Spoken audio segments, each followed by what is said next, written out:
my name is Afrah, and my classic is titled Tea by Leila Chatti. 5 times a day, I make tea. I do this because I like the warmth in my hands, like the feeling of self-directed kindness. I'm not used to it, warmth and kindness both, so I create my own when I can. It's easy. You just pour water into a kettle and turn the knob and listen for the scream. I do this 5 times a day. Sometimes, when I'm pleased, I let out a little sound. A poet noticed this and it made me feel I might one day properly be loved.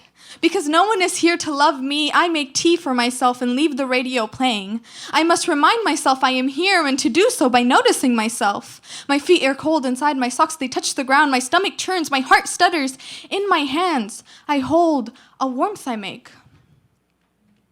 I come from a people who pray 5 times a day and make tea. I admire the way they do both, how they drop to the ground wherever they are, drop pine nuts and mint sprigs in a glass. I think to care for the self is a kind of prayer. It is a gesture of devotion towards what is not always beloved or believed. I do not always believe in myself or love myself. I am sure there are times I am bad or gone or lying. In another's mouth, tea often means gossip, but sometimes means truth. Despite the trope in my experience, my people do not lie for pleasure, or when they should, even when it might be a gesture of kindness, but they are kind. If you were to visit, a woman would bring you a tray of tea at any time of day.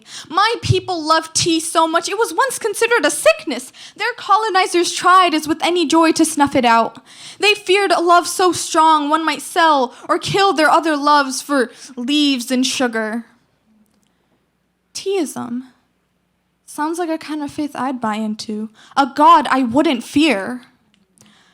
I think now I truly believe I wouldn't kill anyone for love, not even myself. Most days I can barely get out of bed, so I make tea. I stand at the window while I wait. My feet are cold and the radio plays its little sounds. I do the small thing I know how to do to care for myself. I am trying to notice joy, which means survive. I do this all day and then the next.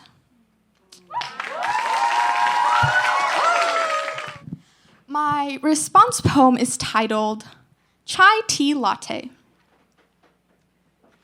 There are 5 stages of a Starbucks order. Stage 1.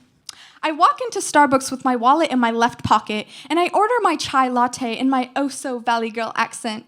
Can I get a chai tea latte, please? And the man replies with a, can I have a name for the order? I know they'll write it wrong, so I spell it out for them.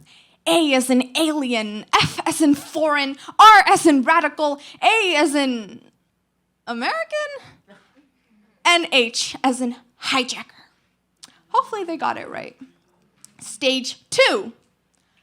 I pick up my order and hold it firmly in my hands. Every time I take a sip of my chai latte, I think of my ancestors before me, plucking tea leaves off the stem, hands burn from the scorching sunlight, and the sweet scent of the early summer flush.